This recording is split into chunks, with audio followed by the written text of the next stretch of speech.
السلام عليكم خوتي، مرحبا بكم. صحة رمضانكم. صلوا على رسول الله صلى الله عليه وسلم. جبنا لكم اليوم فيديو كامل لقناة كانال بليس، حيث تم الحديث عن كل ما تكلم عنه بالماضي، وهنا أيضا تم انتقاد بالماضي. شاهدوا ما الذي قاله باتريك مبوما والحضور في بلاطو كانال بليس الآن. Celle de Djamel Belmadi à la tête de l'Algérie. C'est lui-même qui l'a annoncé ce dimanche dans une vidéo de 50 minutes dont voici un extrait. Il explique notamment pourquoi il se devait de continuer sa mission. J'estime être à la direction de cette équipe nationale. Ça, c'est un des éléments et une des instances, on va dire, qui était fondamentale pour moi, indispensable pour moi. Il y a le deuxième élément, ô combien important, qui a apporté encore une voix ou avec l'envie de croire en nous, de mon staff et moi-même, ces joueurs, de nous voir encore à la tête de cette équipe nationale. Donc c'est quelque chose, puisque je suis venu pour ça, le drapeau de cette équipe nationale, de ce pays, et faire en sorte qu'elle soit la plus respectée, la plus performante possible. Voilà donc pour les propos de Djamel Belmadi, on l'a compris, hein, il avait besoin du soutien de ses dirigeants, de l'entendre en tout cas, il a besoin aussi du soutien du peuple, et qu'il a obtenu. C'est quelqu'un qui marche à l'affect manifestement. Oui, mais c'est assez étonnant parce qu'il a l'air d'avoir beaucoup de mal à se remettre des dernières compétitions, d'élimination. Ah bah c'est un traumatisme. C'est franchement. Alors on va y revenir dans un instant, effectivement. Mais voilà, l'élimination d'un premier tour Coupe d'Afrique des Nations, élimination en barrage face au Cameroun à la maison, à Blida. Non, c'est une vraie douleur. Hein. C'est une vraie douleur, on le sent même physiquement, quoi. On le voyait déjà, mais on l'a vu transformer, on voit les photos. Il y a une évolution quand même chez cet homme qui nous paraissait être un homme de fer et qui est inébranlable, quoi, c'est-à-dire résistant à tout et à la tête d'une équipe qui ressemblait aussi à une machine à produire du beau football. C'est ça. Tout s'est déréglé et là sur ce genre d'entretien, voilà, lui aussi, forcément, on le sent en difficulté s'il a eu cette réflexion. Alors, tout s'est déréglé, vous le faites bien de le dire, car il a aussi violemment critiqué l'arbitrage continental, allant jusqu'à s'étonner de voir que l'arbitre du match Algérie-Cameroun n'avait pas été harcelé au moment de quitter le péri. Étrange, on l'écoute. Sur l'arbitrage, on a l'âge préhistorique. Voulu, pas voulu, mais est-ce que certains y trouvent leur intérêt dans cette CAF, dans cette peut-être FIFA, je ne sais pas qui, pour que l'arbitrage n'évolue pas, j'en sais rien. En tout cas, c'est un constat, c'est un fait. Celui qui veut venir en parler avec moi, il vient. Celui qui a fait le Maiden, il dit fait le Maiden Maya, on a Hadro, et on en parle. On parle concrètement de ce qui se passe. On analyse concrètement ce qui se passe. J'ai été à la tête j'ai fait les Champions League asiatiques avec mon club. J'ai fait les équipes nationales avec l'équipe nationale du Qatar. Donc j'ai fait les compétitions internationales asiatiques. Tu entends, tu vois, n'en parle pas de si tu es mêlé. C'est la prison, ça c'est sûr, des peines de prison, des peines pénales, prison et radis à vie du football. Imaginez-vous à quel point on est loin en Afrique quand ça, nous sommes l'arbitrage en Afrique, quand on arrive dans ces compétitions-là ou dans des matchs aussi importants, c'est un marché. Plus jamais de la vie on laissera 2-3 personnes conspirer contre notre pays. On ne laissera plus jamais un arbitre comme ça venir mettre à mal un pays. Heda, il a enlevé l'espoir de tout un peuple et on le laisse comme ça. Je ne dis pas qu'il faut le tuer, je ne dis pas qu'il faut le truc, mais Heda Hagar, Heda plus que Hagar. Donc ça, j'ai pas apprécié. Il ne faudra plus jamais accepter ce genre de choses. Voilà, pour les mots d'une très grande violence de Djamel Belmadi, vous avez été particulièrement affecté par ce discours. Oui.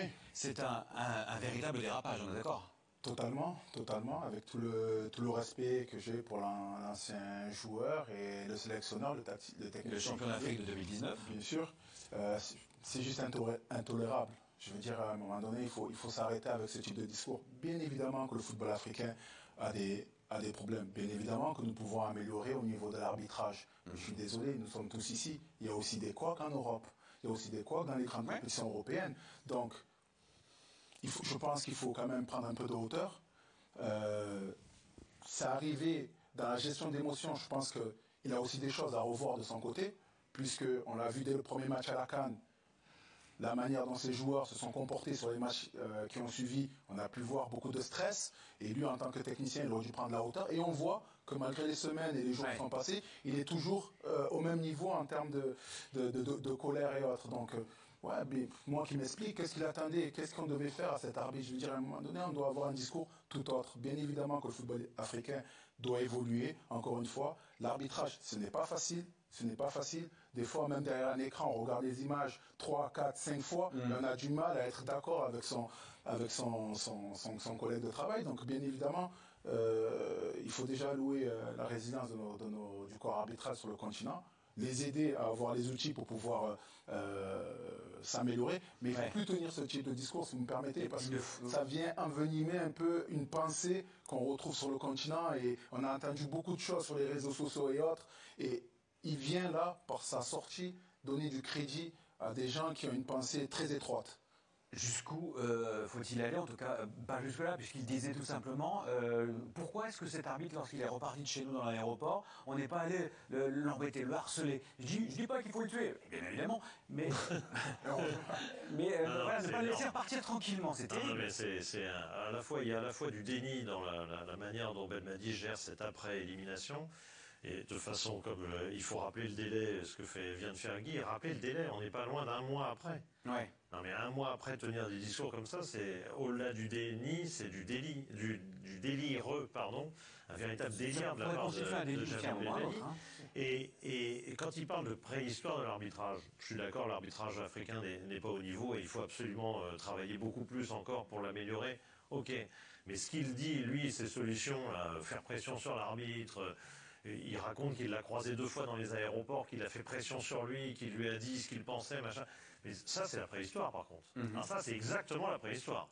C'est l'arbitre, il faut lui mettre la pression de manière à ce qu'à Blida, comme d'habitude, parce que les Algériens, là, c'est l'autisme total. On ne se rappelle pas que quand les adversaires venus d'Afrique subsaharienne vont à Blida, au Maroc et autres, ils se font régulièrement tourner, escroquer, disons les choses clairement, par des arbitres. Donc lui, c'est ça. Sa notion de l'arbitrage, c'est ça. Quand il vient à Blida, il faut qu'il sache qu'il va avoir du mal à repartir l'arbitre. Ça c'est la préhistoire, là. Ah oui, ça, c'est vraiment la préhistoire, là, pour le coup. Vous êtes sur cette longueur d'onde? Oui, moi je suis inquiet et triste pour Belmadi. Parce que même ici, quand j'en parlais, je le tenais en très très haute estime en tant que technicien. Il a porté très haut cette équipe de l'Algérie. L'Algérie est un grand pays, je tiens à le signaler, qui a fourni de très grands joueurs dans le championnat de France, à sa sélection. Donc, je ne remets pas en cause toute l'Algérie, mais le genre de déclaration qu'il fait, mais c'est de l'inconscience. C'est de l'inconscience. Alors que il s'adresse à ses propres supporters. Que les arbitres. Il faut situer que c'est sur la télé. C'est la fédération algérienne. Ouais. C'est une interview officielle de la fédération algérienne. Ce que je veux dire, c'est que les arbitres, il y a un problème d'arbitrage en Afrique. Je suis le premier à le reconnaître. Oui.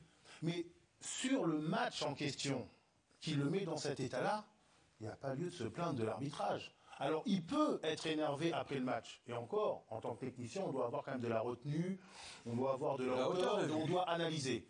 Mais là, on est un mois après. Alors, ce technicien, que je tiens toujours, j'espère que sa langue a fourché. Non. Non mais je c'est un entretien en 50 minutes. Je veux le souhaiter parce que j'étais le premier à dire que l'Algérie et le Sénégal seraient des dignes représentants du continent africain pour le mondial, de par les 2 techniciens, Belmadi et Cissé. Mais aujourd'hui, un mois après, ne pas faire de feedback, ne pas faire son autocritique, partir dans ce qui pour moi est un délire. Mais un délire violent. Je suis déçu par Belmadi et très surpris. Et je me demande comment je le souhaite qu'il ait des succès plus tard avec sa sélection, mais quel discours il va porter aux joueurs, à sa sélection, s'il ne fait pas lui-même le feedback de ce qui s'est réellement passé? Messieurs, on va se quitter un instant avant de se retrouver dans la 3e partie de ce Talent d'Afrique. On y fait